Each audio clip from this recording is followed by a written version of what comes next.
স্পেনের সামরিক বিমানবন্দরে রবিবার দেখা যায় এক অস্বাভাবিক দৃশ্য।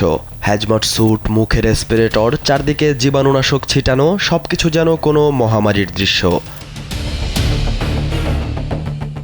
দক্ষিণ আমেরিকা থেকে আসা বিলাসবহুল ক্রুজ জাহাজ এমভি হন্ডুরাসে হান্টাভাইরাস ছড়িয়ে পড়ার পর সেখানে থাকা ১৪ জন স্প্যানিশ নাগরিককে বিশেষ বিমানে করে দেশে ফিরিয়ে আনা হয়। বিমান থেকে নামার পর তাদের জীবাণুমুক্ত করা হয় এবং সরাসরি সামরিক হাসপাতালের কোয়ারেন্টিনে নেওয়া হয়।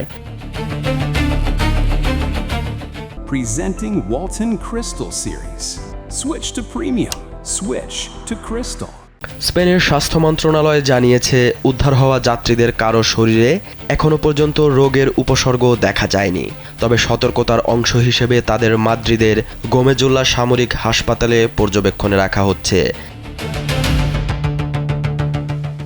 ভিডিও ফুটেজে দেখা যায় স্পেনের জরুরি সামরিক ইউনিট বিমানের ভেতর প্লাস্টিক দিয়ে সুরক্ষা ব্যবস্থা তৈরি করছে।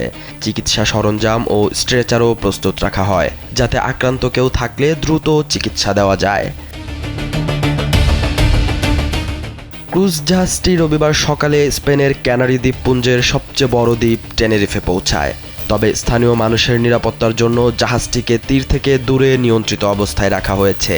স্পেন সরকার কঠোর স্বাস্থ্যবিধি মেনে সেটিকে নোঙর করার অনুমতি দেয়। জাহাজটিতে প্রায় ২৩টি দেশের প্রায় ১৫০ জন যাত্রী ছিলেন। ধাপে ধাপে তাদের পরীক্ষা করে নিজ নিজ দেশে পাঠানো হচ্ছে। এই প্রক্রিয়া সোমবার পর্যন্ত চলার কথা রয়েছে। বিশ্ব স্বাস্থ্য সংস্থা জানিয়েছে, এই প্রাদুর্ভাবের সঙ্গে এখনও পর্যন্ত ৮ জনের সংক্রমণের সম্পর্ক পাওয়া গেছে। এর মধ্যে ৬ জনের সংক্রমণ নিশ্চিত এবং ২ জনকে সম্ভাব্য আক্রান্ত হিসেবে ধরা হয়েছে। ইতোমধ্যে ৩ জনের মৃত্যু হয়েছে। বিশেষজ্ঞদের ধারণা, জাহাজটি আর্জেন্টিনার উশাউয়া বিমানবন্দর ছাড়ার আগেই ভাইরাসটির সংস্পর্শে আসে। পরে বিভিন্ন বন্দরে যাত্রীরা নামায় একাধিক দেশে সতর্কতা জারি করা হয়।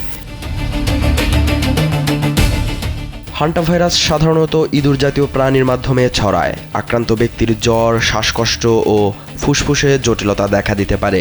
গুরুতর ক্ষেত্রে এটি প্রাণঘাতীও হতে পারে। সালাউদ্দিন সাজু, কালবেলা।